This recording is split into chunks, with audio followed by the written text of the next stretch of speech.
ಹರೇ ಕೃಷ್ಣ. ಎಲ್ರಿಗೂ ನಮಸ್ಕಾರ.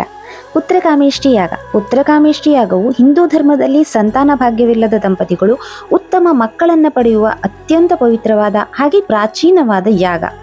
ರಾಮಾಯಣದಲ್ಲಿ ದಶರಥ ಮಹಾರಾಜನು ಈ ಯಾಗವನ್ನ ಮಾಡಿ ಶ್ರೀರಾಮ, ಲಕ್ಷ್ಮಣ, ಭರತ, ಶತ್ರುಘ್ನರೆಂಬ ಪುತ್ರರನ್ನು ಪಡೆದದ್ದು ಎಲ್ರಿಗೂ ತಿಳಿದಿರೋ ವಿಷಯ. ಪುತ್ರ ಎಂದರೆ ಮಗು, ಕಾಮ ಎಂದರೆ ಇಚ್ಛೆ, ಇಷ್ಟಿ ಎಂದರೆ ಯಾಗ.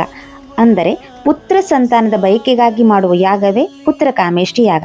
ಜಾತಕದಲ್ಲಿ ಪಿತೃದೋಷಗಳು, ಸಂತಾನ ಪ್ರತಿಬಂಧಕ ದೋಷಗಳನ್ನು ನಿವಾರಿಸಿ ಸುಗುಣವಂತ ಆರೋಗ್ಯವಂತ ಮಕ್ಕಳನ್ನು ಪಡೆಯುವುದೇ ಈ ಯಾಗದ ಉದ್ದೇಶ. ಈ ಯಾಗದಲ್ಲಿ ಮಕ್ಕಳಿಲ್ಲದ ದಂಪತಿಗಳು, ಸಂತಾನ ಭಾಗ್ಯಕ್ಕೆ ಅಡೆತಡೆಗಳಿರುವವರು, ಅಂದರೆ ವೈದ್ಯಕೀಯ ಅಥವಾ ಜ್ಯೋತಿಷ್ಶಾಸ್ತ್ರದ ಕಾರಣಗಳಿರುವುದರಿಂದ ಮಕ್ಕಳಾಗದಿರುವವರು ಈ ಯಾಗದಲ್ಲಿ ಭಾಗವಹಿಸಬಹುದಾಗಿದೆ.